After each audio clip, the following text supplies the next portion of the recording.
तो last class में हमने मैकेनिज्म, हाँ वो तो हमने पढ़ लिया था कि मॉडर्न कॉन्सेप्ट ऑफ इवोल्यूशन में कौन से 4 स्टेप्स होते हैं, हो गया था ना ये। अब एक और चीज है, जैसे चेंज इन जीन फ्रीक्वेंसीज हमने बात करी। पहला स्टेप क्या था इवोल्यूशन का? Change in the genetic variation in A population. कैसे आती है वो? जीन पूल की जीन फ्रीक्वेंसीज के चेंज होने से, है ना। तो जीन पूल की जीन फ्रीक्वेंसीज कैसे चेंज होती हैं, क्या चेंज होती हैं और क्यों चेंज नहीं होगी, इनसे रिलेटेड एक चीज आप जो जेनेटिक्स में पढ़ोगे वो है हार्डी वीनबर्ग इक्विलिब्रियम लॉ। सुना होगा आपने। अब किसी भी पॉपुलेशन के जीन पूल की सभी जीन फ्रीक्वेंसीज का जो टोटल सम है वो कितना होना चाहिए? सबका, सारी फ्रीक्वेंसीज का सम तो 1 होता है ना। तो अगर जीन फ्रीक्वेंसीज है, पी है, क्यू है, तो ऐसा आपने पढ़ा होगा P square plus 2 P square plus 2 P Q, मतलब टोटल वो आएगा 1, है ना। P plus Q whole square, वो सब मैं नहीं पढ़ा रहा हूँ, वो जेनेटिक्स में पढ़ोगे आप। मैं हार्डी वीनबर्ग इक्विलिब्रियम लॉ का अप्लाइड एस्पेक्ट, या फिर आप कह लीजिए थ्योरेटिकल एस्पेक्ट ब्रदर, वो मैं यहाँ बता रहा हूँ क्योंकि इसमें से क्वेश्चन आते हैं तो कई बार समझ में नहीं आता। तो आखिर ये हार्डी वीनबर्ग इक्विलिब्रियम लॉ क्या है? हार्डी वीनबर्ग एक मैथमेटिशियन थे जिन्होंने एक लॉ दिया। उनका ये कहना था कि हर पॉपुलेशन, हर सेक्सुअली रिप्रोड्यूसिंग पॉपुलेशन के जीन पूल की कुछ जीन फ्रीक्वेंसीज होती हैं, और इवोल्यूशन का फर्स्ट स्टेप क्या होता है? Change genetic variation in A population. अब किसी पॉपुलेशन में जेनेटिक वेरिएशन कब आती है? जब उस पॉपुलेशन के जीन पूल की जीन फ्रीक्वेंसीज चेंज होती है ना। तो अगर हम ये पहला स्टेप ही ना होने दें, मतलब किसी पॉपुलेशन के जीन पूल की जीन फ्रीक्वेंसीज चेंज ही ना हो और कांस्टेंट बनी रहे, तो अगर फर्स्ट स्टेप नहीं हुआ तो बाकी के 3 स्टेप कहां से होंगे? मतलब जेनेटिक वेरिएशन ही नहीं आया अगर किसी पॉपुलेशन में, तो काय का नेचुरल सिलेक्शन, काय का स्पीशीशन, और किस बात का रिप्रोडक्टिव आइसोलेशन? बात समझ में आ रही नहीं आ रही? तो उन्होंने एक रूल दिया सेक्सुअली रिप्रोड्यूसिंग पॉपुलेशन के लिए। जब तक कोई भी सेक्सुअली रिप्रोड्यूसिंग पॉपुलेशन उनके बनाए हुए लॉ या रूल को फॉलो करती रहेगी, तब तक उस पॉपुलेशन के जीन पूल की जीन फ्रीक्वेंसीज चेंज नहीं होंगी, यानी इवोल्यूशन नहीं आएगा। इवोल्यूशन का फर्स्ट स्टेप नहीं आएगा, है ना। उसका आप ऐसे समझो कि इवोल्यूशन होने के लिए जीन फ्रीक्वेंसीज का चेंज होना बहुत जरूरी है। अगर जीन फ्रीक्वेंसीज चेंज नहीं हुई तो इवोल्यूशन नहीं होगा। तो हार्डी वीनबर्ग जो थे वो इवोल्यूशन के दुश्मन थे। वो चाहते थे कि जीन फ्रीक्वेंसीज चेंज ना हो। अगर ये चेंज नहीं होगी तो इवोल्यूशन नहीं आएगा। तो इवोल्यूशन अगर लाना है तो जीन फ्रीक्वेंसीज को चेंज तो करना ही पड़ेगा। तो चेंज इन जीन फ्रीक्वेंसीज, आप इसको ऐसे समझो जैसे ना, हार्डी वीनबर्ग जो थे वो इवोल्यूशन के दुश्मन थे। वो किसी बहुत ही स्ट्रिक्ट गुरुकुल के प्रिंसिपल थे जिन्होंने कुछ लॉज बनाए थे, और जब तक उनके बनाए हुए लॉज को उस गुरुकुल की सेक्सुअली रिप्रोड्यूसिंग पॉपुलेशन फॉलो करती रहेगी और उस दायरे में रहेगी, तब तक उस पॉपुलेशन में इवोल्यूशन नहीं आएगा। तो उन्होंने बहुत स्ट्रॉन्ग लॉज बनाए हैं जिनको वो पॉपुलेशन फॉलो करती है। लेकिन डार्विन जो था वो चाहता था कि इवोल्यूशन आए, है ना। तो हार्डी वीनबर्ग ने बहुत स्ट्रिक्ट लॉज बनाए थे कि कोई भी इस हमारे गुरुकुल की परंपरा, प्रतिष्ठा, मर्यादा, इसका उल्लंघन नहीं करेगा और नियमों का पालन करेगा। लेकिन इधर से डार्विन वायलिन बजाता हुआ आया और उसने आकर इनको, यहाँ की गुरुकुल की पॉपुलेशन को भड़काया। तोड़ दो हार्डी वीनबर्ग के बनाए हुए रूल्स। 4 रूल दिए थे उन्होंने, तोड़ दो। हार्डी वीनबर्ग ने जो रूल बनाए हैं उन्हें तोड़ दो, क्योंकि इवोल्यूशन तो होगा, इवोल्यूशन तो होगा, है ना। तो जब जब हार्डी वीनबर्ग के बनाए हुए रूल टूटते हैं तब तब इवोल्यूशन होता है। तो अभी क्या हो रहा है कि 4 रूल हैं, इनमें से कोई ना कोई रूल टूटेगा तो इवोल्यूशन होगा, नहीं तो नहीं होगा। तो ये हम लिख लेते हैं क्योंकि जो मैं लिखा रहा हूँ क्वेश्चन उसमें से आएगा, एज इट इज उसी लैंग्वेज में आएगा, है ना। तो हार्डी वीनबर्ग इक्विलिब्रियम लॉ क्या है आप समझे? जब तक वो लॉ की पालना होती रहेगी तब तक इवोल्यूशन नहीं होगा, लेकिन इवोल्यूशन तो होता है किसी भी स्पीशीज में। तो जब जो हार्डी विनबर्ग इक्विलिब्रियम लॉ टूटता है तब इवोल्यूशन होता है। तो लिखो Hardy Weinberg equilibrium law. The बोलू the gene frequencies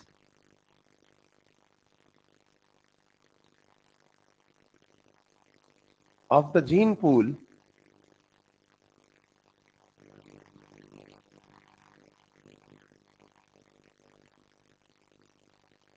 the gene frequencies of the gene pool of a sexually reproducing population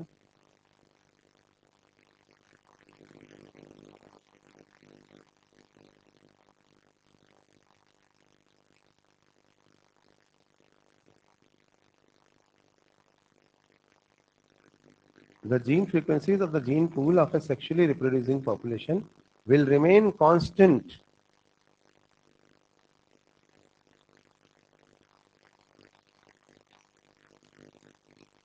generation after generation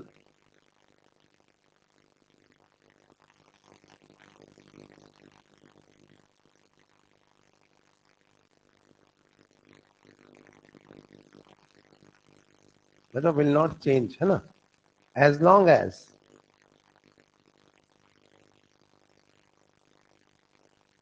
है ना। अब चार चीजें हैं, तो as long as डैश लगा के अगली लाइन में पहला first point is size of population. बताओ पॉपुलेशन का साइज छोटा हो या बड़ा हो? बहुत बड़ा हो, ताकि दो चार लोग मर जाएं या भाग जाएं तो इससे पॉपुलेशन पे कोई असर ना पड़े। छोटी पॉपुलेशन में ड्रिफ्ट जल्दी आता है ना। तो first point is size of the population is large enough, size of the population is large enough so that any impact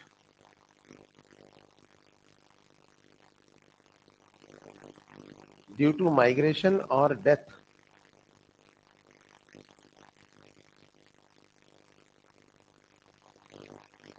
of a few members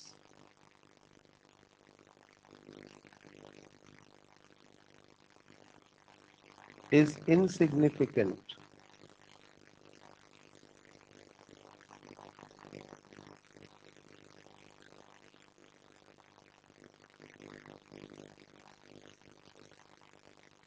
ठीक है, मतलब कुछ लोग मर जाए भाग जाए तो पॉपुलेशन में कोई असर ना पड़े। Second point mating.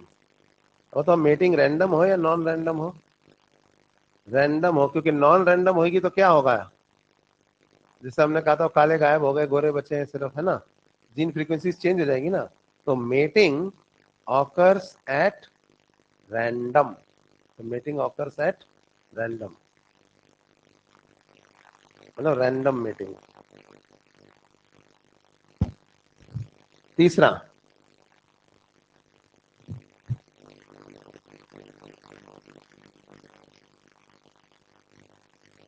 बोलो क्या था तीसरा, पढ़ के नहीं आया? Mutation ultimate source for variation क्या है? तो म्यूटेशन हो ना या ना हो पॉपुलेशन में, बताओ। ना हो, और अगर हो ना तो वो इक्विलिब्रियम में आ गए हो या सीजनल फ्लक्चुएशंस हो सिर्फ, अभी समझाऊंगा इस पॉइंट को मैं, जिससे ओवरऑल पॉपुलेशन साइज पे कोई असर ना पड़े। इधर हो रहे हैं तो इधर भी हो रहे हैं, दोनों तरह के हो रहे हैं, नेट रिजल्ट जीरो आ रहा है। बात समझ में आई? तो तीसरा पॉइंट लिखो, mutations do not occur, mutations don't occur, या ना हो म्यूटेशंस। और अगर हो mutations do not occur, and if it does occur, और अगर हो and if it does occur, then it must have reached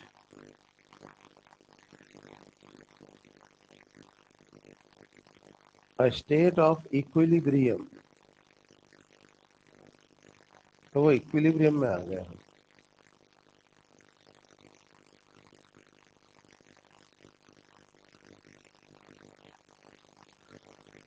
और चौथा पॉइंट,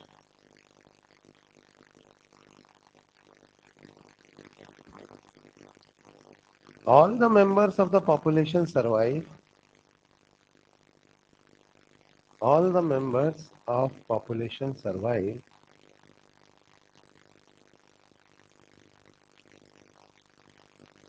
and have.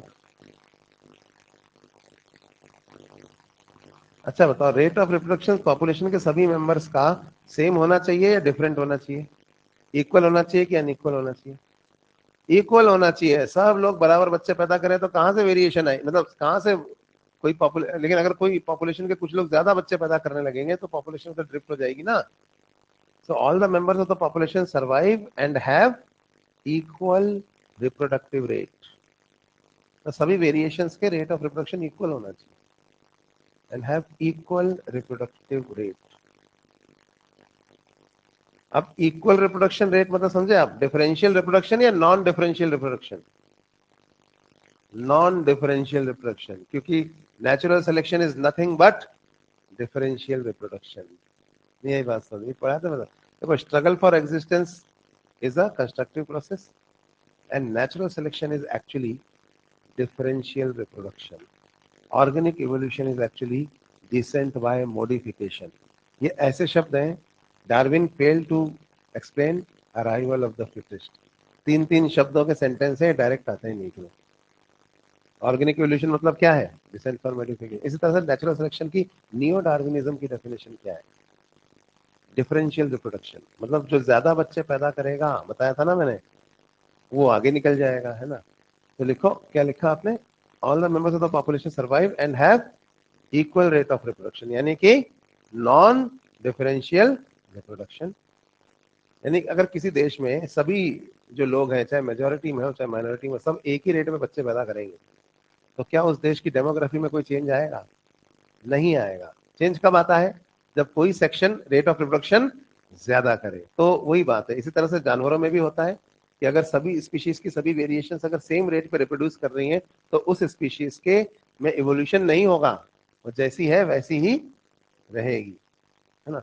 तो नॉन डिफरेंशियल रिप्रोडक्शन जब तक होगा तब तक इवोल्यूशन नहीं होगा। इवोल्यूशन कब होगा?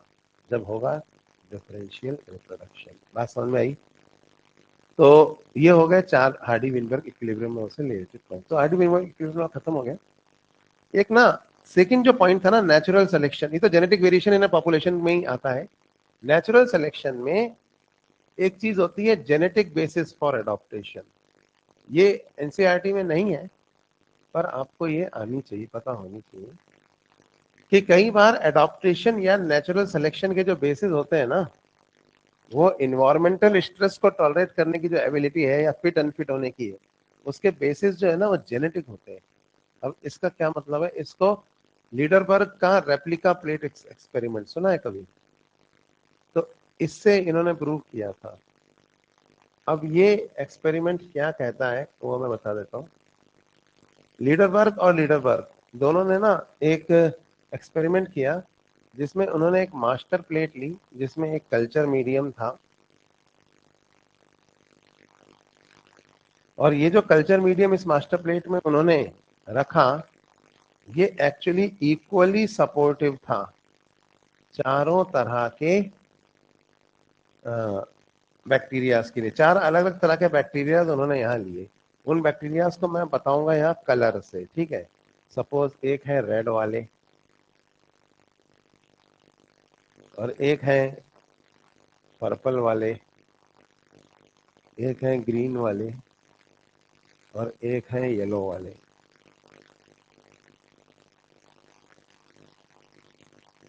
या ब्लू वाले, चलो, है ना। फिर उन्होंने क्या किया, इस रेप्लिका प्लेट मास्टर प्लेट की कुछ रेप्लिका प्लेट्स क्रिएट करी,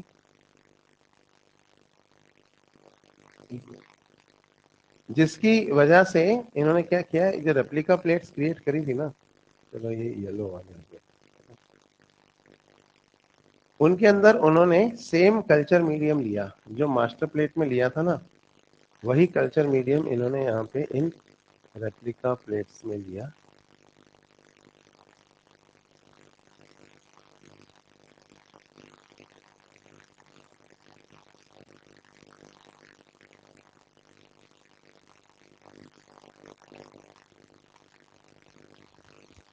तो ये तीनों प्लेट्स जो हैं ये रेप्लिका प्लेट्स कहलाएं।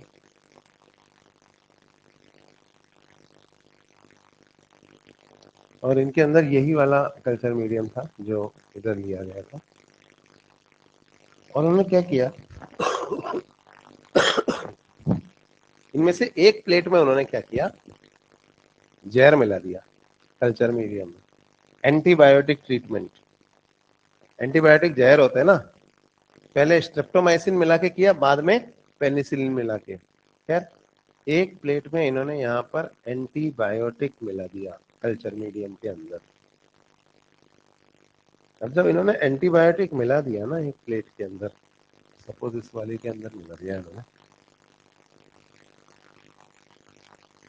फिर इसके बाद इन्होंने एक मखमल का कपड़ा लिया, वो कपड़ा ऐसे रखा है इस प्लेट पे, ऐसे दबाया और उठा लिया कपड़ा, तो चिपक गए ना चारों तरह के बैक्टीरिया, एक दो एक दो। फिर इस कपड़े को पहले यहाँ रखा, दबा दिया, छाप दिए बैक्टीरिया, फिर यहाँ रखा और फिर यहाँ रखा, ऐसे छाप दिया। एक एक दो दो बैक्टीरिया छप गए इन पे, तीनों प्लेट्स पे, सब तरह के।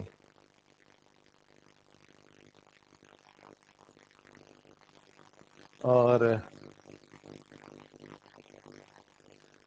जो पहली दो प्लेट्स थी उन पर तो क्योंकि एंटीबायोटिक नहीं मिला था ना उन प्लेट्स में, तो उन पर तो चारों ही तरह के जो बैक्टीरिया थे वो इक्वल रेशियो में प्रोलिफरेट हुए। जिस रेशियो में वो कहाँ पाए जाते थे, मास्टर प्लेट पे, उसी रेशियो में यहाँ प्रोलिफरेट हुए, इनको तो कोई फर्क नहीं पड़ा। लेकिन तीसरी वाली प्लेट में क्योंकि एंटीबायोटिक मिला हुआ था, तो उसमें क्या हुआ कि बैक्टीरिया मर गए। अच्छा, बाकी तो सारे मर गए, लेकिन लाल वाले थे ना, उन्होंने पूरी प्लेट पे ही कब्जा कर लिया। उनकी पॉपुलेशन एक्चुअली रेशियो में भी इंक्रीज हो गई, इनफैक्ट पूरी उनकी तो बढ़ गई और पॉपुलेशन। समझ में आई बात? तो ये था ऑब्जर्वेशन। अब इससे इन्फरेंस ड्रॉ करते हैं, पहले एनालॉजी से, फिर रियलिटी में। डार्विन, और इस प्रोसेस को डार्विन भी देख रहा था और लामार्क भी सपोज देख रहा था, लामार्कियन भी और डार्विन भी। अब जैसे मान लो इस क्लास में तुम सब बैठे हो ना, अब तुम में से किसी की फर्स्ट रैंक आती है, पॉसिबिलिटी तो ये है कि उसका ही सिलेक्शन होगा। जिसकी टॉप रैंक आती है, कुछ ऐसे भी हैं जिनके बहुत खराब नंबर आ रहे हैं, है ना, तो पॉसिबिलिटी है कि उनका सिलेक्शन नहीं होगा। ऐसे ही है। अचानक मैंने क्लास को बोला, यार तुम में से 4 लोग आ जाओ, चलो तुम्हें ना वो रिवर फ्रंट दिखा के लाता हूँ, चंबल रिवर फ्रंट, यहाँ चंबल नदी पे बनाया है मैं। तो हमें 4 जने आके बैठ गए, इसमें टॉपर वॉपर भी बैठे थे और एक वो डफर बच्चा भी बैठा था जिसके अच्छे नंबर नहीं आते। चारों को मैं ले गया और कोटा डैम बराज के ब्रिज के ऊपर रिवर फ्रंट दिखाया, और चारों को वहां से मैंने पानी में धक्का दे दिया, चारों डूब गए। अब 3 तो डूब के मर गए, एक जो था वो तैर के किनारे आ गया। लामार्क भी दूर से ये घटना देख रहा था और डार्विन भी। तो लामार्क ने अपना व्यू दिया कि देखो भाई, क्लासरूम के अंदर तो वो जो टॉपर था वही फिटेस्ट था, उसी का सिलेक्शन अदल है ना। पहले लामार्क की व्यू की बात करते हैं। लामार्क ने कहा भाई, चारों में से क्या था कि चारों क्लासरूम में तो पता नहीं चल रहा था कुछ भी, लेकिन जब इनको चारों को पानी में फेंका गया तो चेंज इन इन्वायरमेंट हुआ। पहले लामार्क का व्यू था। अब इन्वायरमेंट चेंज हुआ तो चारों बच्चों ने, जिनको पानी में फेंक दिया गया था, उन्होंने अपने हाथ पैर मारे, संघर्ष किया, नई जरूरतें पैदा हुई हैं तो उनके लिए स्पेशल एफर्ट पुट किया उन्होंने। तो चारों ने खूब हाथ पैर मारे उस पानी में। तो इस चक्कर में एक जो था ना, वो तैरना सीख गया और 3 नहीं सीख पाए। तो जो तैरना सीख गया पानी में फेंकने के बाद, वो तैर के किनारे आ गया, वो बच गया और बाकी तीनों मर गए। ये लामार्क ने कहा। डार्विन ने कहा अरे उसको तैरना पहले से आता था, अब इस ये जो डफर बच्चा था, क्लास में थोड़ी पता, तैरने के थोड़ी मार्क्स मिलते हैं नीट में या यहाँ रैंक में, तो बाकी को तैरना नहीं आता था, इसको तैरना पहले से आता था। इसके पिताजी ने इसको गाँव में तैरना सिखाया, क्लास में तो पता चलता नहीं था और उल्टे वो पीछे रहता था क्लास में, लेकिन उसको तैरना पहले से आता था और बाकी तीनों को नहीं आता था। जब चारों को पानी में फेंका गया तो 3 डूब के मर गए, लेकिन जिसको तैरना पहले से आता था क्योंकि उसके पिताजी ने उसे सिखा रखा था, वो तैर के किनारे आ गया। कौन सा एक्सप्लेनेशन ज्यादा सिंपल और सही लग रहा है? डार्विन वाला सिंपल लग रहा है, अरे इसको आता होगा ना यार पहले से तैरना, इसलिए वो तैर के किनारे आ गया, बाकी नहीं है। इसी तरह से यहाँ पर मास्टर प्लेट पे चारों बैक्टीरिया बराबर, लामार्क ने क्या कहा कि चारों बैक्टीरिया बराबर उग रहे थे, लेकिन जैसे ही एंटीबायोटिक ट्रीटमेंट वाली प्लेट में डाला गया तो एंटीबायोटिक नाम के जहर से चारों बैक्टीरिया मरने लगे। तो जब चारों मरने लगे तो चारों ने एफर्ट किया बचने का उससे, उस चक्कर में एक जो है बचना सीख गया, उसने खुद को म्यूटेट करा लिया या अपने ऊपर म्यूसिलेज की कवरिंग डेवलप कर ली, कुछ किया उसने जिसकी वजह से वो बचना सीख गया, तो वो बच गया और बाकी तीनों मर गए। फिर जो बच गया तो उसने पूरी प्लेट में कब्जा कर लिया। ऐसा किसने कहा? लामार्क ने। एंटीबायोटिक के असर से, चेंज इन एनवायरनमेंट की वजह से ऐसा हुआ।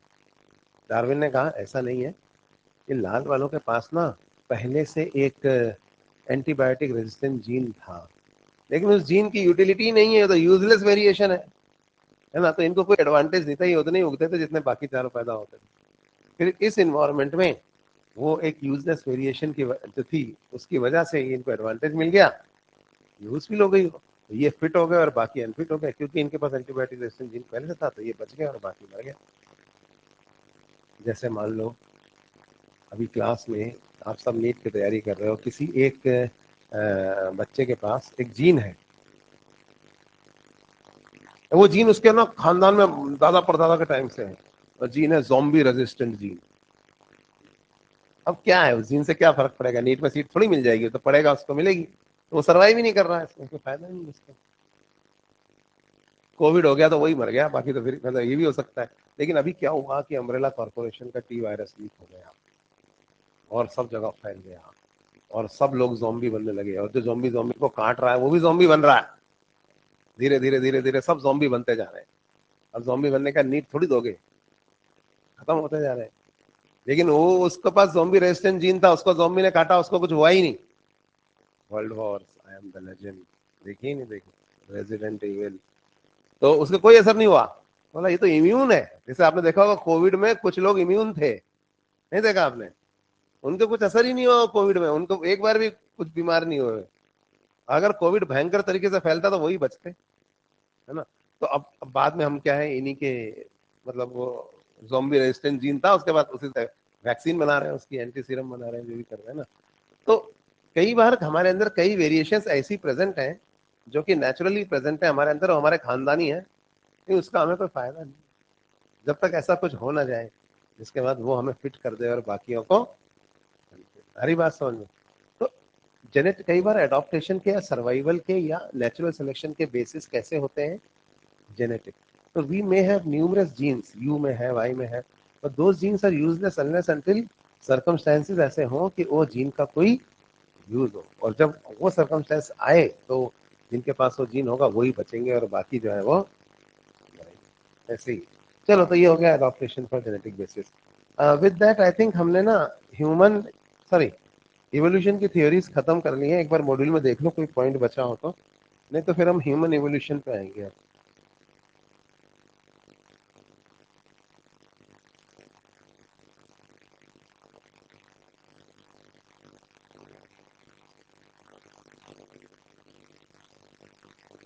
तो सारी चीजें हो ही गई।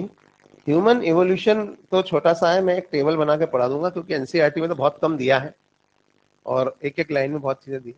तो हमारे पास दो चॉइस है, या तो अपन ह्यूमन इवोल्यूशन पढ़ लेते हैं या फिर हम एनसीईआरटी से एक बार इवोल्यूशन पढ़ लेते हैं। कोई चीज नई मिल जाए, कोई ऐसी मिल जाए तो समझ में नहीं आ रही हो, क्या करना है? एनसीईआरटी अगली क्लास में पढ़ेंगे ऐसा? तो पहले बताओ, पहले एनसीईआरटी पढ़नी है या पहले ह्यूमन इवोल्यूशन पढ़नी है? हाँ, ह्यूमन तो बहुत छोटा सा है, चलो कितनी। हाँ। हाँ, ह्यूमन एवोल्यूशन में एक चार्ट है, तो मेरा बनाने का मन नहीं कर रहा, मैं बना बनाया यहाँ पे अपलोड कर रहा हूँ, तुम लोग बना लेना, है ना। चलो, तो अब इसके लिए मुझे ना मेरा कोर्स खोलना पड़ेगा, कहाँ से खुलेगा?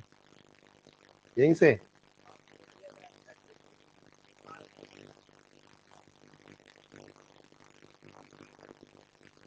क्या करें?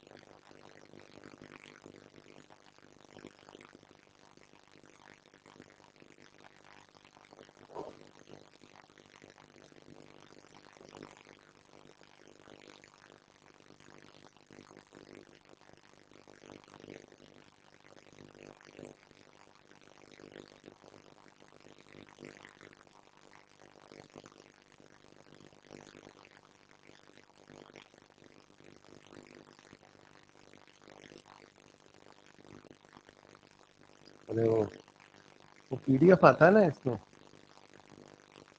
कहाँ होता है?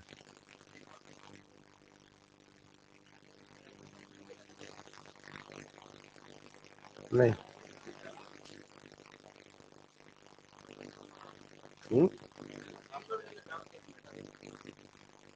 स्क्रीनशॉट लेकर डाउट टैब कहाँ डालोगे इसमें? ऐसा स्क्रीनशॉट कैसे लोगे? है तुम्हारे पास वो टेबल जो मैंने बना रखा? खोज लो। फिर भी यहाँ भी आना चाहिए।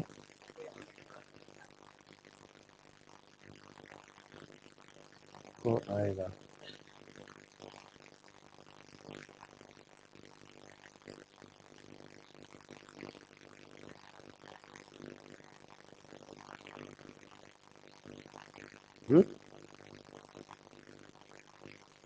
बनाना पड़ेगा। अच्छा, हाँ वो भी कर सकते हैं। पहले तो कुछ जनरल बातें पढ़ा देता हूँ ह्यूमन इवोल्यूशन की, फिर इसको देखते हैं।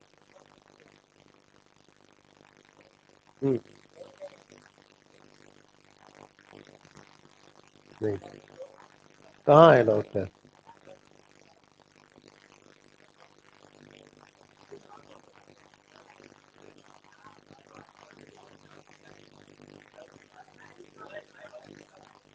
ये तो फ्री लाइव क्लास है, जो को कुछ करते हैं। ठीक है, कौन है ये पागल? ये तो लंबे बाल रख रख के देखो तो सही, कहाँ कहाँ से आ जाते हैं। अच्छा, क्या करें? ये डाउट्स ये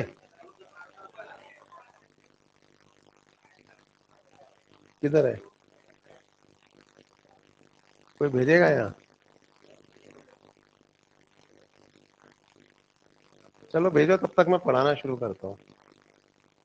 ले लेंगे, हाँ। रिफ्रेश भेज दिया डाउट टाइम, अभी तक तो आया नहीं।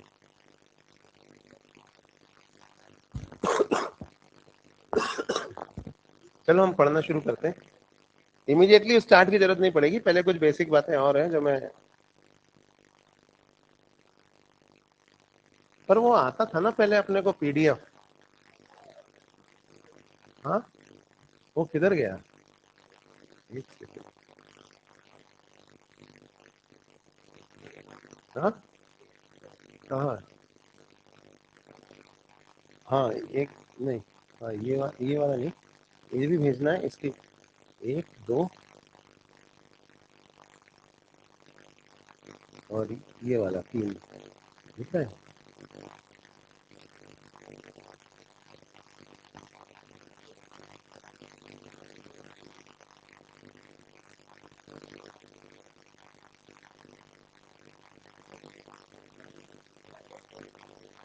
तो जो आ रहे हैं,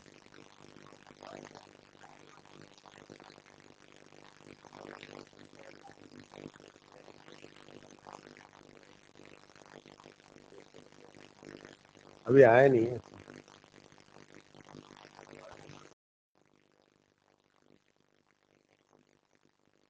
ये कर लेंगे, देखते हैं। अभी पहले पढ़ना शुरू करें, कुछ ना कुछ निकाल लेंगे रास्ता, निकाल लेंगे भैया। अभी हम स्टार्ट करते हैं पढ़ना। तो देखो,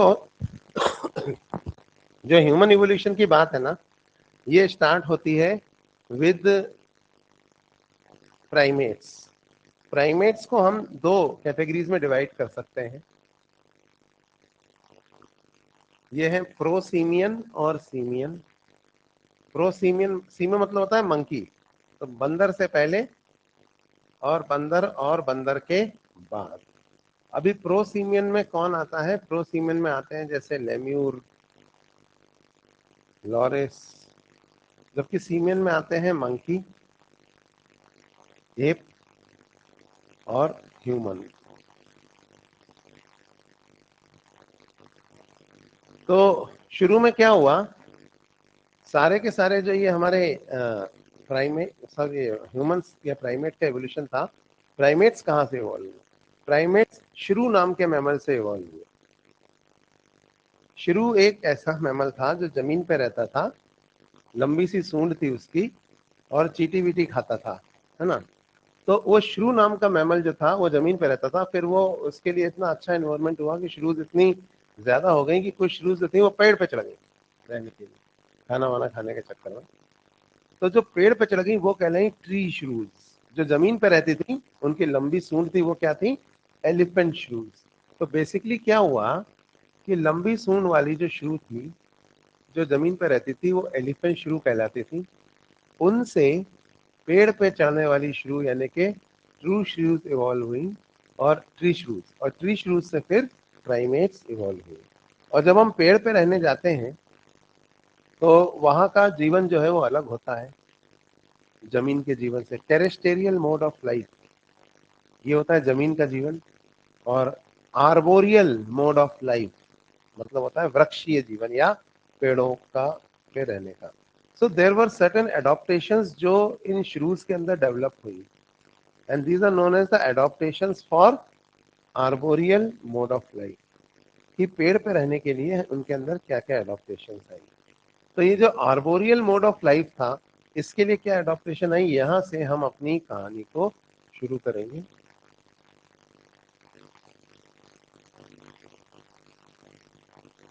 बाद में पेड़ से वापस नीचे उतरा था। अब पेड़ पे जब रहने गए तो पूंछ वूछ भी थी। कोई पूंछ क्या काम करती थी बताओ, बैलेंसिंग का काम। एक पेड़ से दूसरे पेड़ कूद रहे हैं तो पूंछ जो है वो बैलेंसिंग के काम आ रही। लेकिन बाद में क्या हुआ, ये प्राइमेट्स तक ये पेड़ पे ही रहा। मैं बताऊंगा इस सीक्वेंस में। प्राइमेट्स में एप्स तक, एप्स मतलब चिंपांजी, गोरिल्ला, ओरंगुटान वगैरह। उसके बाद जो ह्यूमन बना ना, ह्यूमन की तो पूछ नहीं होती, मतलब मंकीज के पूछ है।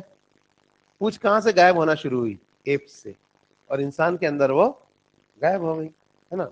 तो बंदरों के पूछ थी, हमारे पूछ क्यों नहीं है। रीजन क्या था कि बंदर रहते थे पेड़ पे तो पूछ थी बैलेंसिंग का काम करती थी। बाद में क्या हुआ कि अर्थ के एवोल्यूशन के दौरान पेड़, पहले तो इतने पेड़ थे, जंगल, पेड़ ही पेड़, मतलब जमीन ही नहीं।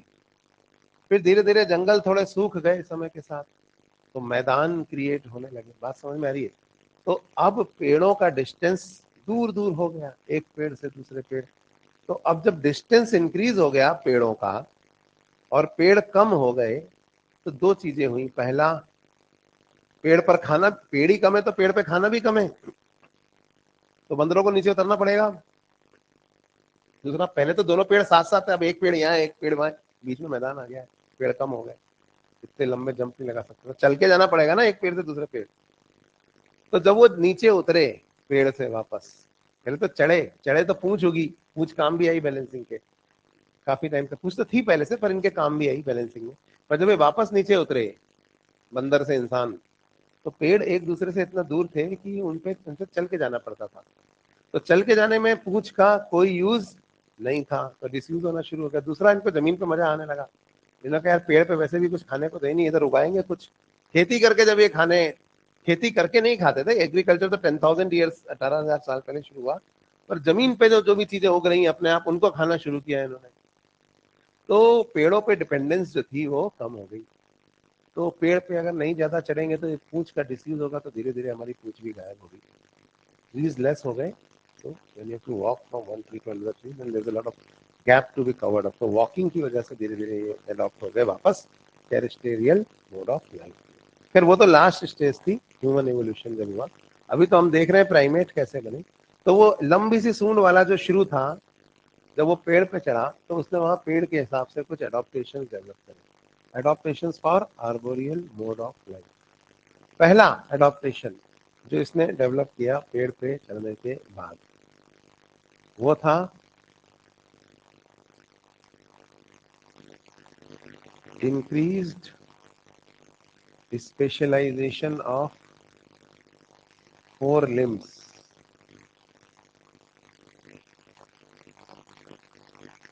for brachiation। पेड़ पे लटकना है, झूलना है इधर से उधर, तो फोर लिम्ब जो है स्पेशलाइज होने लगे। ब्रेकिएशन मतलब क्या होता है, ट्री स्विंगिंग। पेड़ पे लटक के झूलना, इसको हम क्या कहते हैं, ट्री स्विंगिंग को हम कहते हैं ब्रेकिएशन। तो पेड़ पे लटक के झूलते थे, आपने देखा होगा कि काले मुंह के बंदरों के तो हाथ बहुत लंबे लंबे होते हैं, पैरों से भी, है ना। तो ये फ्री स्विंगिंग इसी चक्कर में है ना, इनकी पूंछ भी थी ना, वो भी काम आती थी। पूंछ से लटकते हैं कुछ बंदर, देखा है आपने। तो ऐसी पूंछ जिससे लटका जा सके, ये काले मुंह के बंदरों में होती है, लाल मुंह के बंदरों में ऐसी पूंछ नहीं होती। तो ऐसी पूंछ कहलाती है प्रीहेंसाइल टेल।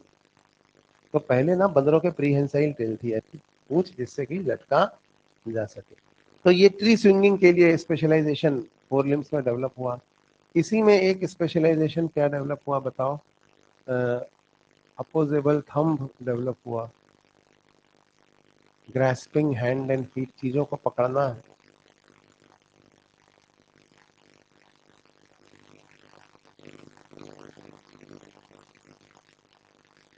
सैडल जॉइंट, ये सिर्फ बंदर परिवार में होता है, बताया था कि नहीं बताया था स्केलेटन के टाइम, जिससे हम चीजों को पकड़ सकते हैं। फर्स्ट कार्पो मेटाकार्पल जॉइंट यो मंकी फैमिली में है, क्योंकि ग्रिप चाहिए पेड़ को पकड़ने के लिए, तो लटके कैसे जाएंगे ना। तो ये सैडल जॉइंट डेवलप हुआ किसमें, प्राइमेट्स में। इससे पहले सैडल जॉइंट नहीं हुआ करता था।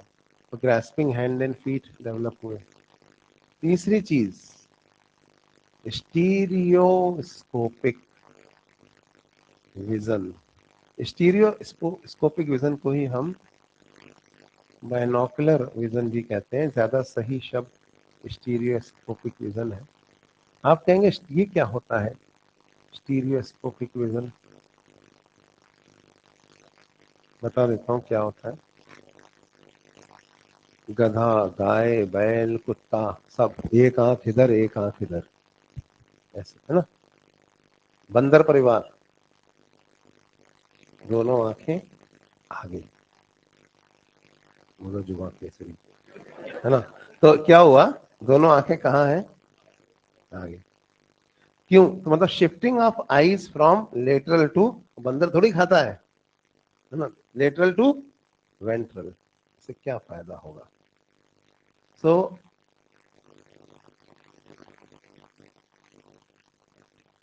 Shifting of eyes from lateral to ventral, इससे पता है क्या होगा, to create two parallel optical axes. देखो, जब दोनों आंखें आगे होंगी तो दो पैरेलल ऑप्टिकल एक्सिस क्रिएट होंगी ना। जैसे है ना, अभी मैं एक आंख बंद करूंगा, तेजी से दोनों उंगलियों को ऐसे मिलाने की कोशिश करूं तो कई बार मिस हो जाएगी। और दोनों आंख खोल के अगर आप ऐसे मिलाओगे ना, पता है क्या होता है, जब दो पैरेलल ऑप्टिकल एक्सिस होती है ना, तो डिस्टेंस का अंदाजा बेहतर लगता है। और जब आप पेड़ पे रहते हैं तो आपको एक पेड़ से दूसरे पेड़ कूदना है, तो एक डाल से दूसरे डाल, तो डिस्टेंस का अंदाजा सही लगना जरूरी है, वरना बीच में गिर जाओगे या आगे निकल जाओगे। तो इसलिए दो पैरेलल ऑप्टिकल एक्सिस क्रिएट हुई, दोनों आंखें लेटरल से वेंट्रल में शिफ्ट हुई, क्योंकि with creation of two parallel optical axis there will be better judgement of distance. तो दूरी का ज्यादा सटीक अंदाजा या सही अंदाजा लगाया अब जा सकता है। तो ये है स्टीरियोस्कोपिक या बाइनोकुलर विजन। ठीक है, अगली चीज लिख लिया ये तीनों। चौथी चीज क्या थी, जो सूंड थी उसकी लंबाई जो है वो कम, लिख लो ये, कम हो गई। पहले क्या था कि जानवर ऐसा सूंघ सूंघ कर खाना ढूंढते थे, ये जानवर। बाद में इनकी आईज में रॉड और कॉन ज्यादा अच्छे डेवलप हो गए। जब विजन इंप्रूव हो गया, रॉड्स एंड कॉन ज्यादा अच्छे डेवलप हो गए, तो देख देख के खाना ढूंढना इजी है, तो सूंघने की जरूरत नहीं पड़ी। बात समझ में आ रही नहीं आ रही। तो जो सूंड थी उसकी लंबाई जो है वो कम हो गई। लिख लिया तीनों। तो चौथा जो एडॉप्टेशन था, for arboreal mode of life वो था रिडक्शन इन स्नाउट,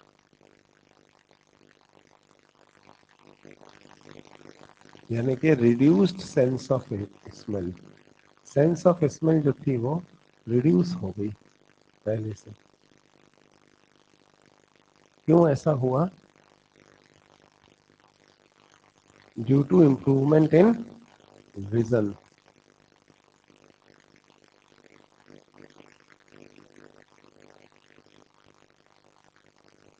और पांचवी चीज, क्रेनियल कैपेसिटी इंक्रीज हुई। अब पेड़ पे जाने से क्रेनियल कैपेसिटी क्यों इंक्रीज हुई? क्रेनियल कैपेसिटी इंक्रीज होना मतलब ब्रेन साइज भी इंक्रीज होगा।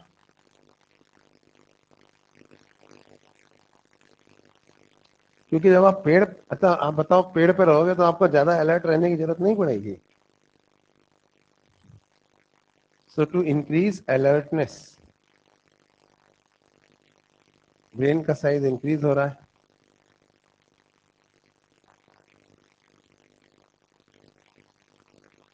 और इसका साइड इफेक्ट ये है कि इंटेलिजेंस भी बढ़ेगी।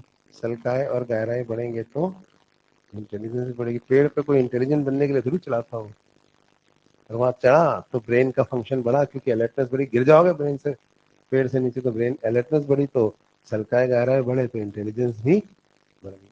इंटेलिजेंस अलर्टनेस समझते नहीं समझते? जैसे गाय, कुत्ता, चार जानवर लेते हैं, बंदर और इंसान। गाय, कुत्ता, बंदर, इंसान, सबसे अलर्ट कौन है? सबसे कम अलर्ट कौन है चारों में? गाय, कुत्ता, बंदर, इंसान, बोलो। हाँ, सबसे ज्यादा अलर्ट कौन है? कुत्ता। देखो गाय सबसे कम अलर्ट है, चौराहे पे बैठी है तो बैठी है, आप उसके आगे कितना भी कूं फू कर लो, है गाय उड़ जा नहीं तो मार दूंगा, उन्हें उन्हें कोई फर्क नहीं पड़ेगा, अपना आराम से च्युइंगम चबा रही है। इसके बाद आप उसके सर पे डंडा भी मार दोगे ना तो भी वो उठ के धीरे धीरे जाएगी आराम से, ज्यादा फर्क नहीं पड़ता, पेट और मार के जाएगी ऐसे साइड में। तो अलर्ट नहीं है बिल्कुल। कुत्ता ज्यादा अलर्ट है गाय से। आप कुत्ते के सामने जाओ और अपने पैर छुओ, भाग जाएगा। आप तो अपने पैर छू रहे हो, वो क्यों भाग रहा है? इसे लग रहा है ये पत्थर उठा के मारेगा, तो ज्यादा अलर्ट है ना, है कि नहीं? और कुत्ते का अलर्ट कौन है? बंदर। बंदर के आगे जाके पैर छूने की जरूरत नहीं है, बंदर को बस आप ऐसे गुस्से में देखो घूर के, तो बंदर भी घूरेगा पहले तो, फिर उसे देखेगा इस आदमी के तेवर ठीक नहीं है, ये हमला कर सकता है, तो बंदर भाग जाएगा, है ना? अलर्ट है ना, उसने आपका फेशियल एक्सप्रेशन देख लिए, गुस्सा आ रहा है आपको, तो बंदर डर के मारे भाग जाएगा या हमला कर देगा, जो भी करेगा, मतलब वो रिएक्ट करेगा ना आपको गुस्से में देख के। तो आपने आपने कुछ आपने हाथ पैर भी नहीं हिलाया, बस चेहरा दिखाया उसको गुस्से भरा, और वो डर गया या अटैक, जो भी करना है वो करे। इंसान उससे भी ज्यादा अलर्ट है।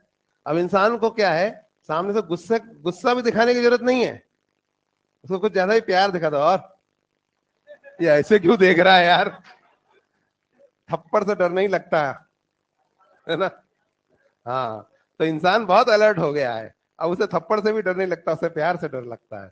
वो तो इतने प्यार से क्यों देख रहा है, जरूर कोई गड़बड़, अरे यार तू तो मेरा बहुत अच्छा, तो ये ले पानी पी, जरूर जहर मिलाया होगा इसमें, है ना? तो इंसान सबसे ज्यादा अलर्ट है, कुत्ता थोड़ी है। तो अलर्टनेस इज इंक्रीजिंग। फिर अलर्टनेस के साथ क्या इंक्रीज हो रहा है बताओ? इंटेलिजेंस भी इंक्रीज हो रही है। अलर्ट है ना, सोच रहा है ये इतने प्यार से क्यों बात कर रहा है, क्या क्या चीजें हो सकती है जो ये कर सकता है। तो इस जो whatever it is, so these are some things, ये पांच चीजें जो मैंने बताई, ये एडॉप्टेशन थी for arboreal mode of life. क्या भेजा कुछ निकला?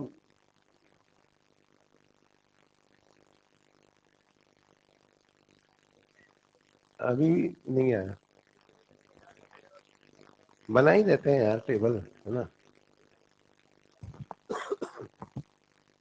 एक तो क्लासिफिकेशन वाली तो बना देते हैं, बाकी फिर देखते हैं थोड़ी देर में। अभी एक और, हाँ, कर तो लिया, कहाँ से करें?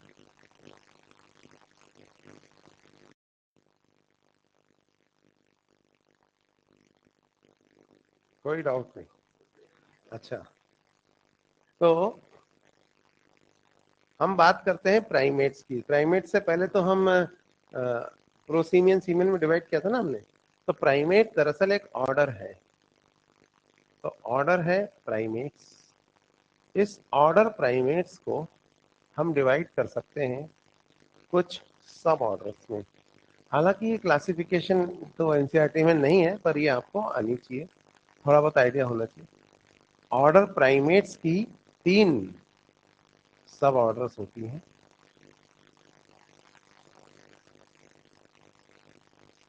ये हैं लेम्यूरोइडिया, टार्सियोइडिया,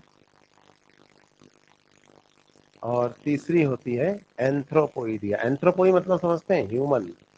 तो ये ह्यूमन जैसी दिखती हैं, ठीक है। अब लेम्यूरोइडिया सब ऑर्डर में कौन आते हैं? इसमें आते हैं लेम्यूर और लोरिस। ये कैसे दिखते हैं? तो ये आप अपना मॉड्यूल खोल के देख सकते हैं कैसे दिखते हैं। इन्होंने अपनी इंस्टाग्राम फोटो नहीं डाली? अच्छा, इस वाले मॉड्यूल में है ही नहीं। जो भी है, जानवर होते हैं लेम्यूर वेम्यूर, थोड़ा कुत्ता थोड़ा बंदर जैसा लगते हैं, जमीन पे चलते देखे कभी?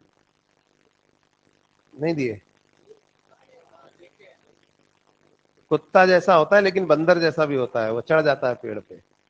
नहीं तो गूगल पे सर्च कर लेना, है ना। इसी तरह टारसियर होता है, वो भी बंदर जैसा होता है लेकिन उल्लू जैसी आंखें होती हैं, ऐसे बैठा होता है ना, देखा आपने? तो लेम्यूर और लॉरिस, इसके बाद आए टारसियर्स। और एंथ्रोपोइडिया में कौन आता है? एंथ्रोपोइडिया में आते हैं फिर मंकीज, एप और ह्यूमंस। तो अब हम एंथ्रोपोइडिया को आगे बढ़ाएंगे। तो एंथ्रोपोइडिया को हम डिवाइड कर सकते हैं 2 ट्राइब्स में। ये 2 ट्राइब्स हैं, प्लेटीराइना और कैटेराइना।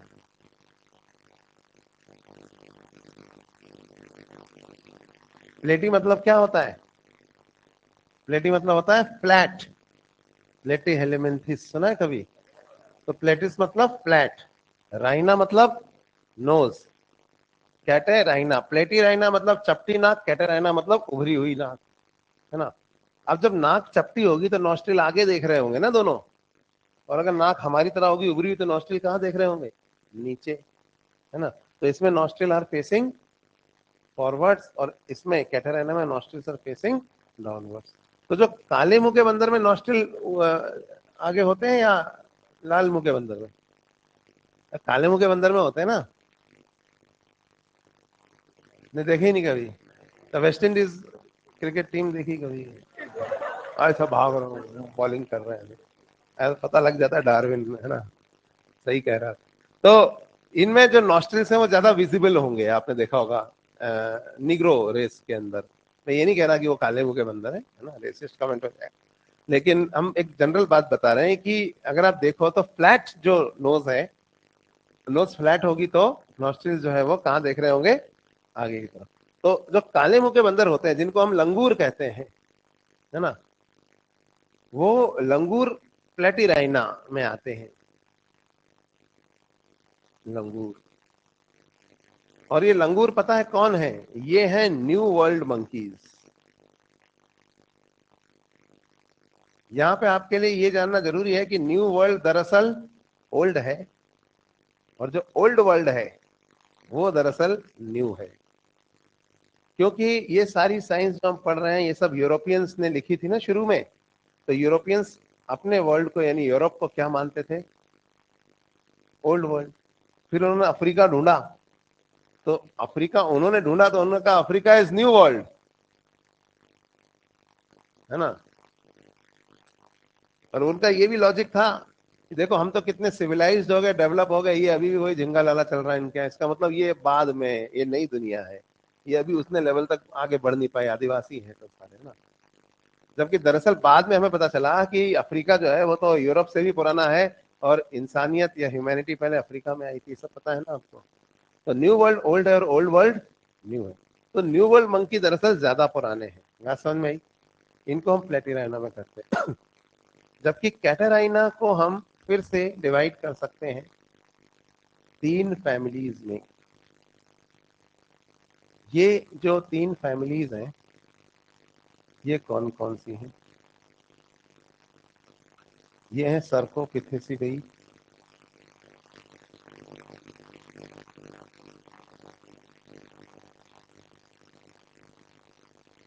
ओंगिडेई या सिमिलेई और होमिनिडेई।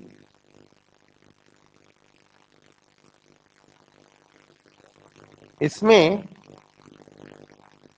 जो ओल्ड वर्ल्ड मंकीज हैं यानी लाल मुंह के बंदर,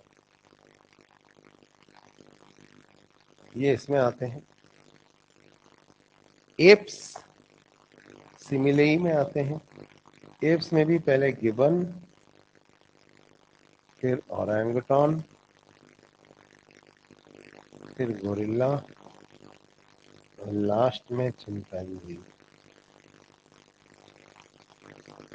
और ह्यूमंस किसमें आते हैं? होमिनिडेई में।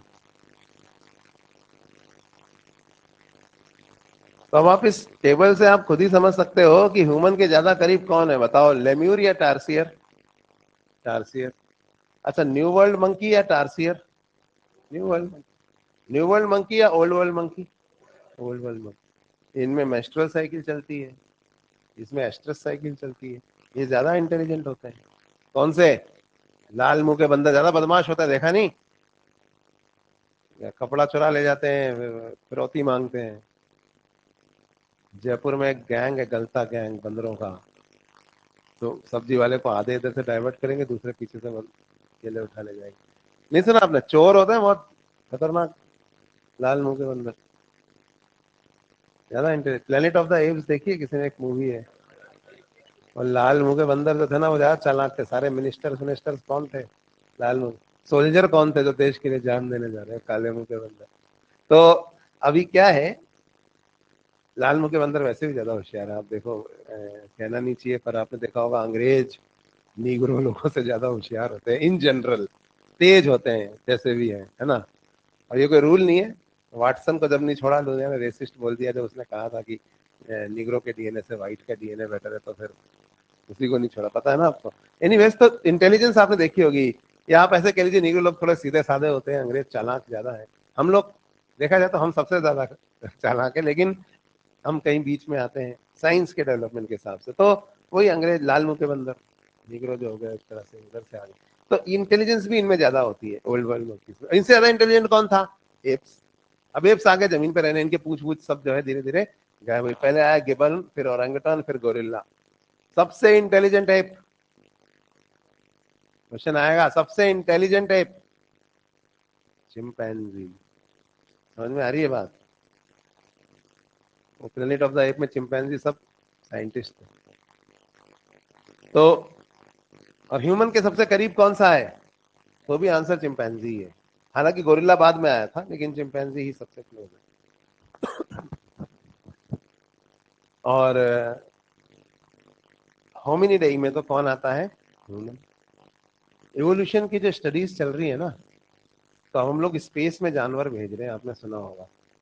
भेज रहे हैं, प्लांट्स भेजे, जानवर भेजे, चिंपैंजी भी भेजेंगे अब, देखने के लिए कि क्या हम स्पेस में कैसे इवॉल्व होंगे।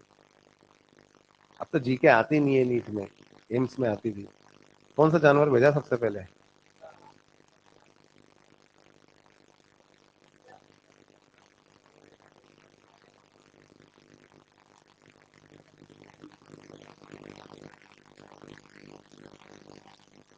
रिसर्च करना है इस पे। हाँ, मून तक कौन सा जानवर गया है? एक ही जानवर गया, टर्टल। ये देखने के लिए कि स्पेस में कितने दिन हम, क्योंकि लाइफ लंबी है ना उसकी, सर्वाइवल वगैरह के हिसाब से। खैर, अब ये सब तो नहीं आएगा, आपका तो एनसीईआरटी बेस्ड खत्म हो गया है ना। तो जीके भी खत्म हो गया, जनरल नॉलेज के भी कोई क्वेश्चंस नहीं आते हैं। चलो भाई, तो ये प्राइमेट्स हो गया। अब हम ना इसके बेसिस पे पढ़ेंगे फैमिली ट्री ऑफ प्राइमेट्स। तो अगर हम एक फैमिली ट्री देखें प्राइमेट्स का कि प्राइमेट्स किस तरह से डेवलप हुए, तो अब मुझे वो फैमिली ट्री निकालना होगा। तो मैं वो एक बड़ा सा डायग्राम है, नहीं होगा तो फिर बनाएंगे और तो क्या करें, लेकिन देख लेते हैं।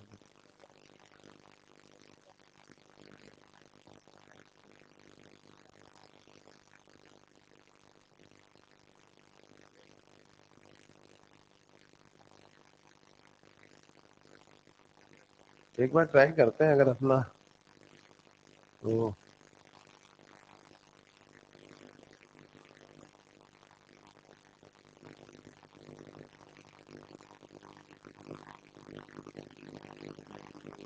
क्यों नहीं आ रहा?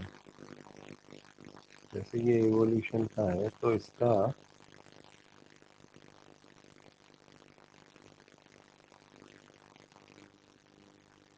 यहाँ आना चाहिए था ना, पहले यही आता था ना। कहाँ है? कहाँ पर है? हाँ तो लास्ट लेक्चर में अगर होगा तो क्या अपन इसका स्क्रीनशॉट भी तो निकाल सकते हैं। स्क्रीनशॉट किधर से लेते हैं इसका पता है क्या?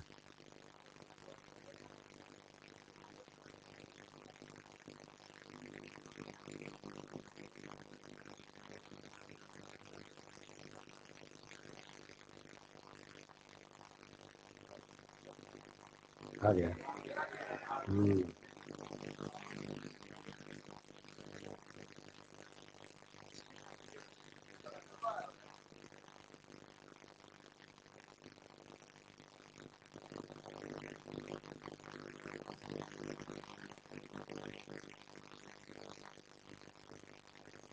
हाँ ये तो हमने देख लिया, ये भी पढ़ लिया हमने, adaptations for arboreal mode of life.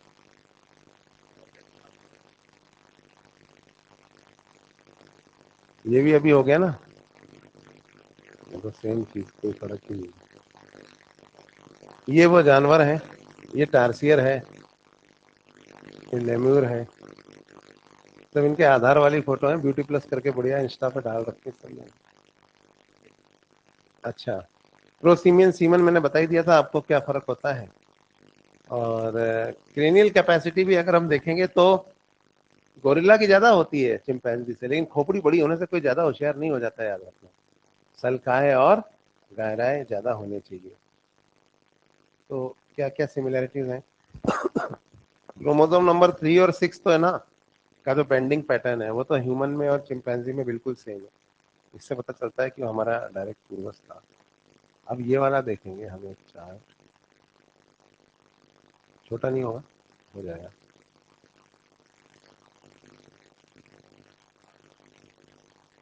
हाँ, अपलोड करने से बड़ा हो जाएगा। हाँ,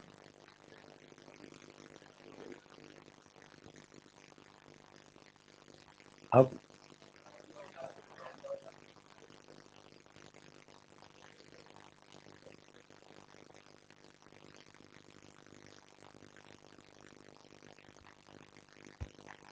तो इसको आपको बनाना है, क्योंकि इसको इसको दो चार्ट बनाने हैं बस, और कुछ नहीं।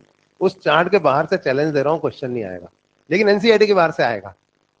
आ सकता है, मतलब जरूरी नहीं कि आए ही, पर आता है, क्योंकि एनसीईआरटी में एक पैराग्राफ दिया है इतना सा ह्यूमन एवोल्यूशन का, और उसमें बहुत कंफ्यूजिंग दिया है, समझ में नहीं आता कि ये लाइन पीछे वाले के लिए लिखी है या अगले वाले के लिए लिखी है। तो इसलिए हम इसको थोड़ा सा, अच्छा, तो हम यहाँ पे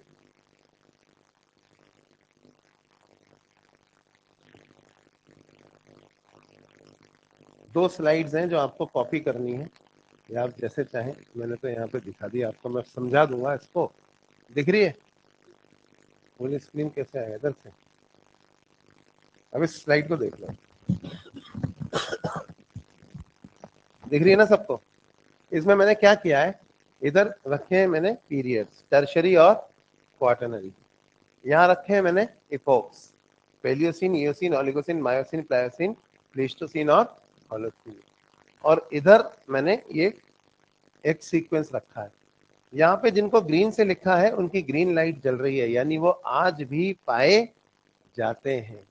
लेकिन जिनको मैंने रेड से लिखा है वो अब एक्सटिंक्ट हो चुके हैं।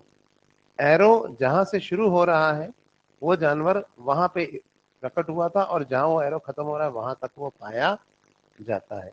तो पेलियोसीन में ट्री श्रूज हुआ करते थे, आज भी होते हैं, ये गायब नहीं हुए। इन्हीं ट्री श्रूज से इयोसीन में लेम्यूर्स और टार्सियर्स इवॉल्व हुए। लेम्यूर्स और टार्सियर्स से ही न्यू वर्ल्ड मंकीज जो आज भी पाए जाते हैं, यानी काले मुंह के बंदर, वो इवॉल्व हुए थे। इधर लेम्यूर और टार्सियर्स से ओलिगोसीन में एक बड़ा सा बंदर पैरापिथिकस इवॉल्व हुआ। यही पैरापिथिकस कब तक मिला? ये पैरापिथिकस मायोसीन तक। एरो दिख रहा है ना? मायोसीन में इस पैरापिथिकस से एक बड़ा एप इवॉल्व हुआ, जाइंट एप, जिसको हम कहते थे ड्रायोपिथिकस। ड्रायोपिथिकस सभी मॉडर्न एप्स का पूर्वज है। पैरापिथिकस जो था वो ओल्ड वर्ल्ड मंकीज का पूर्वज था। पैरापिथिकस से ही ओल्ड वर्ल्ड मंकी यानी के लाल मुंह के बंदर इवॉल्व हुए, और पैरापिथिकस मायोसीन तक मिला और गायब हो गया। ड्रायोपिथिकस जो मायोसीन में आया, सारे मॉडर्न एप्स, गिबन, ओरेंगुटन, चिंपांजी और गोरिल्ला, ये किससे इवॉल्व हुए हैं? ये सारे इवॉल्व हुए हैं ड्रायोपिथिकस से। ये एप था, जाइंट एप। लेकिन इसी ड्रायोपिथिकस से इसी मायोसीन में एक और एप इवॉल्व हुआ, रामापिथिकस, जो थोड़ा इंसानों जैसा दिखता था। शिवालिक की पहाड़ियों में इसको शिवापिथिकस और केनिया में इसको केनियापिथिकस भी कहा गया। ये थोड़ा मैन लाइक एप था। इसी मैन लाइक एप से, ये भी कब मिला था? मायोसीन में। ये प्लायोसीन तक मिला और फिर खत्म हो गया। प्लायोसीन में इसी मैन लाइक एप से ऑस्ट्रेलोपिथिकस अफ्रीकैनस, ऑस्ट्रेलिया में नहीं, अफ्रीका में मिला था पहले, ये है ना? तो ऑस्ट्रेलोपिथिकस अफ्रीकैनस। अब आप पिथिकस का मतलब आप बताओगे मुझे क्या हो सकता है? इंसान के पूर्वजों में सब में पिथिकस आ रहा है, नहीं आ रहा। एनीवेज, तो ऑस्ट्रेलोपिथिकस जो था ये एक कनेक्टिंग लिंक था, ना तो ये एप था ना ये मैन था। ये चीज अभी हम ह्यूमन एवोल्यूशन में दोबारा देखेंगे। It was a half app half man, इसको हम अफ्रीकन एप मैन कहते थे। ये प्लायोसीन में मिलता था, याद रखना। और ये इसी से फिर है ना ह्यूमन इवॉल्व हुआ। पहला ह्यूमन कौन सा इवॉल्व हुआ? होमो हैबिलिस, हुनरमंद इंसान। हैबिलिस मतलब स्किल्ड। कब इवॉल्व हुआ? ऑस्ट्रेलोपिथेकस कब से कब तक मिला था? प्लायोसीन से प्लीस्टोसीन तक मिला था। प्लीस्टोसीन में ये खत्म हो गया और इससे इवॉल्व हुआ पहला इंसान। तो पहला इंसान कब आया? प्लीस्टोसीन इपॉक में, याद रखना। मतलब ये क्वेश्चन आएंगे, भले ही ये नहीं हो डायरेक्टली, इधर उधर दिख रहे हैं। तो इसे होमो हेबिलिस कहते थे। इसी से कब मिला? प्लीस्टोसीन में। इसी से होमो इरेक्टस इवॉल्व हुआ। कब? प्लीस्टोसीन के एंड में।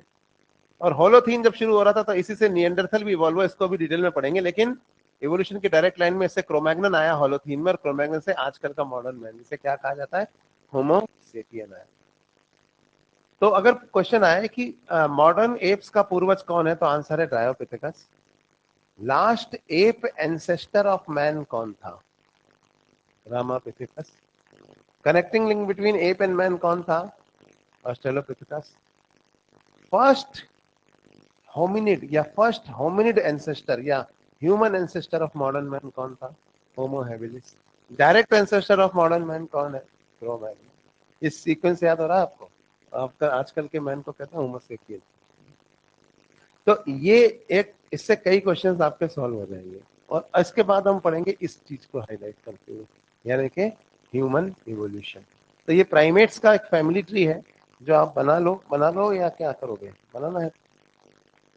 हाँ, 5 मिनट तो बचे। एक काम करो, इसको बना लो। अगली क्लास में मैं दूसरा वाला फैमिली ट्री जो है ना, ह्यूमन इवोल्यूशन वाला जो ट्री है, वो समझा दूंगा। वही ज्यादा इंपॉर्टेंट है। वैसे इसमें से भी आते हैं क्वेश्चन, और इसको हम खत्म कर देंगे, और फिर हम एनसीईआरटी पढ़ेंगे। अगली क्लास कल ही है ना तुम्हारी? कल इसको खत्म कर देते हैं, इवोल्यूशन को। फिर क्या पढ़ेंगे? सुनो तो सही। ह्यूमन हेल्थ एंड डिजीज तो दिवाली के बाद शुरू कर लें, कि अभी करके छोड़ दें? क्योंकि तुम में से कई भागेंगे अभी, मेरे को पता है। कोई मंडे को भाग रहा है, कोई वेडनेसडे को ऐसा। कितने भाग रहे हैं? जो नहीं भाग रहे हो तो बताइए, देखो भाग रहे हैं।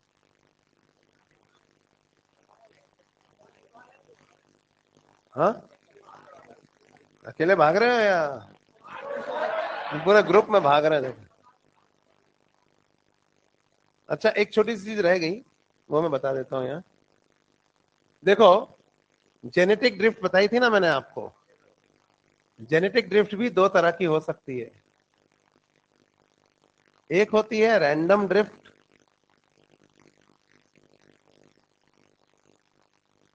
और एक होती है नॉन रैंडम ड्रिफ्ट।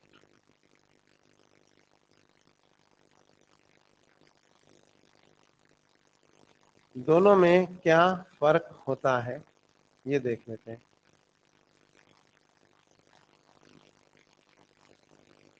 जो रैंडम ड्रिफ्ट है और नॉन रैंडम ड्रिफ्ट, इससे जो सीजनल फ्लक्चुएशन है ना, उनको रैंडम ड्रिफ्ट कहते हैं। मान लो एक पर्टिकुलर वैरायटी है इंसेक्ट की, गर्मियों में उनका एक वेरिएशन इंक्रीज हो जाती है। मान लीजिए छोटे साइज के कीड़े, बसंत का मौसम आता है तो पंख वाले बढ़ जाते हैं, बरसात का मौसम आता है तो फिर बड़े साइज वाले आ जाते हैं, फिर उसके बाद मीडियम साइज वाले, फिर छोटे साइज वाले। तो ये सीजनल फ्लक्चुएशन है इन द सेम स्पीशीज। थोड़ा बहुत सीजन के हिसाब से अलग अलग साइज के आते रहते हैं, है ना। तो ये कहलाती है रैंडम ड्रिफ्ट। और एक होती है जेनेटिक, एक होती है नॉन रैंडम ड्रिफ्ट, जिसको हम डायरेक्शनल ड्रिफ्ट भी कहते हैं। ये तो नॉन डायरेक्शनल है। इसमें क्या होता है कि एक तरह के इंसेक्ट्स जो हैं वो दूसरी तरह के इंसेक्ट्स में बदल गए, यानी एक तरह के कीड़े की स्पीशीज दूसरी स्पीशीज में बदल गई, ये कहलाती है नॉन रैंडम ड्रिफ्ट। अब बताओ इनमें से कौन सी हार्डी वीनबर्ग इक्विलिब्रियम लॉ को फॉलो करेगी? और हाँ, so this obeys Hardy Weinberg equilibrium law. But इनमें से कौन सी इवोल्यूशन कॉज कर सकती है? Non random drift can cause evolution. नहीं आई बात समझ? इसमें रैंडम ड्रिफ्ट में क्या है, ये बाउंड्री के अंदर है, मर्यादा नहीं लांग रही है, बाउंड्री तोड़ के नहीं भाग रही है। पहले इधर भागे, फिर इधर भागी, फिर इधर भागी, फिर इधर भागी, कहीं नहीं जा रही, अंदर ही भाग रही। और ये भाग गए, छपरा लौट के नहीं जाएंगे, है ना। तो ये निकल ले, तो अभी क्या हो, ये इवोल्यूशन कॉज करेंगे, है ना। तो non random drift can cause evolution. तो हम लोग अगली क्लास में करते हैं क्या वो चार्ट, ये वाला। हाँ, इसको बना लेना।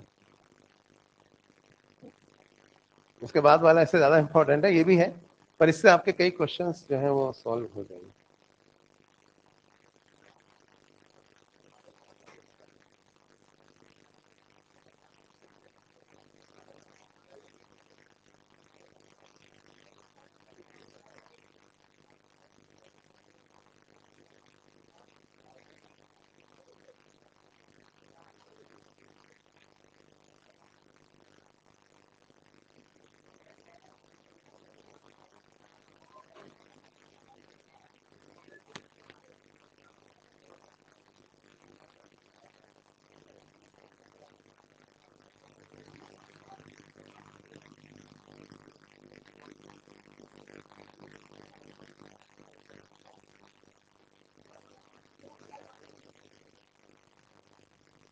ठीक है भाई, चलो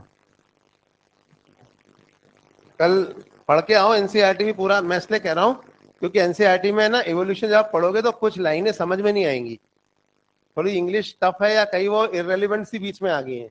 तो पढ़ के आओगे तो कल आप पूछ सकते हो मेरे से, क्योंकि कई बार क्वेश्चन एनसीईआरटी की लाइन से आता है और आएगा, और मैं टेस्ट में भी दूंगा लाइनों से क्वेश्चन एनसीईआरटी की। अभी दिया था ना रिप्रोडक्शन में, तो फिर अगर वो लाइन आपको समझ में ही नहीं आई तो फिर आप कैसे करोगे उसको? तो एनसीईआरटी कल अगली क्लास में जरूर पढ़ के आओ, आप घर पे पढ़ के आओ और उन लाइनों को अंडरलाइन करके आओ जो आपको समझ में नहीं आई है, इवोल्यूशन में खास तौर पे ऐसी प्रॉब्लम आई, ताकि हम उनको यहाँ एक्सप्लेन कर लें। ठीक है, ये करके आना कर।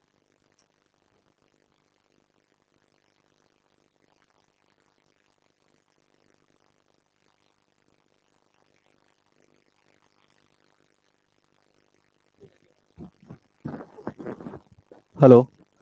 नोटिस बोर्ड पे सीटिंग प्लान लगा हुआ है, एक बार चेक कर लीजिएगा।